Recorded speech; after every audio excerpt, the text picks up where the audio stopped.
హైదరాబాద్లో మీరు మంచిగా ఎక్స్ప్లోర్ చేసిన ప్లేసెస్ ఏంటి, తిన్న ఫుడ్ ఏంటి? ఎక్స్ప్లోర్ మంచి చేయలేదు, ఎందుకంటే హైదరాబాద్కి వచ్చేసి అక్కడ నుంచి షూటింగ్కి వెళ్తున్నారు, షూటింగ్ నుంచి డైరెక్ట్ ఎయిర్పోర్ట్కి వెళ్తున్నారు, బికాస్ అంత టైం లేదు. కానీ నిలోఫర్ కెఫేకి వెళ్తున్నాను, బన్ మస్కా కదా, అది నాకు ఫేవరెట్. మస్కా బన్ మస్కా అది నాకు నచ్చింది, బాగా నచ్చింది. నచ్చింది. కానీ హైదరాబాద్ మంది ట్రై చేస్తున్నాను.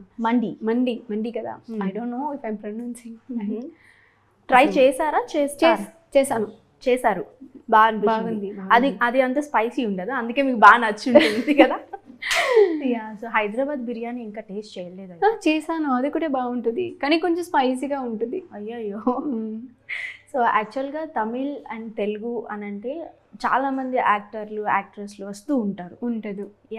సో మీకు ఫస్ట్ టైం తెలుగులో ఇంత మంచిగా అవుతున్నారు, డెబ్యూ అవుతున్నారు అన్నప్పుడు ఏదైనా ఫియర్ కానీ సజెషన్స్ కానీ మీ ఫ్రెండ్స్ సైడ్ ఉండొచ్చు, ఫ్యామిలీ రిలేటివ్ సైడ్ ఉండొచ్చు, సో ఎలాంటి ఇది ఇచ్చారు, జాగ్రత్తలు చెప్పారు?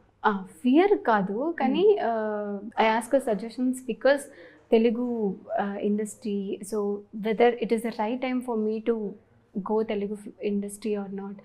But my people told me that go and explore things. So Telugu people also will accept you. Telugu people love it's somehow it's different. They'll treat you, they'll celebrate you is what they told me. So I said okay, and I tried. But after Heartbeat release and everything, Telugu people are literally celebrating me. Before this Marima film, they are saying me, we already adopted you as a Telugu girl, you are in our family, Reenama. So that kind of love and emotion is making me, feel happy and responsibility untadi. Endukante nammatunnaru, people andaru nammatunnaru.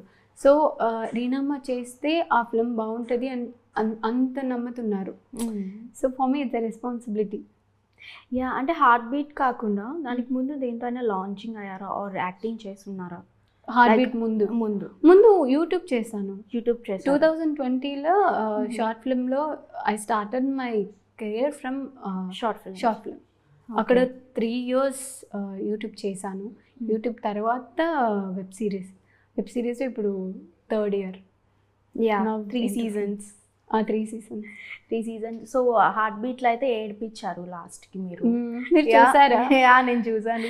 So నాకు నిజంగా మీరు హాస్పిటల్లో ఆ scene మొత్తం కొంచెం heart pelting అనిపించింది.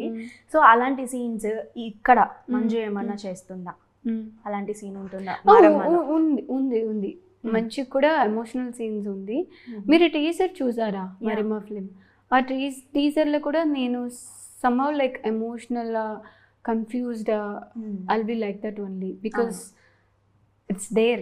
మీరు నేను ఏం చెప్పలేదు, మీరు 10th September థియేటర్కి వెళ్ళండి, చూడండి, చూసి డన్ చెప్తాను, ఖచ్చితంగా చెప్తాను. Thank you. సో అది నాకు హార్ట్ బీట్ అనేది వన్ ఆఫ్ ద ఫేవరెట్ అనమాట. Thank you. సో నాకు చాలా మీకు మరిమా ఫిల్మ్ కూడా విల్ బీ ఫేవరెట్ అవుతున్నాను.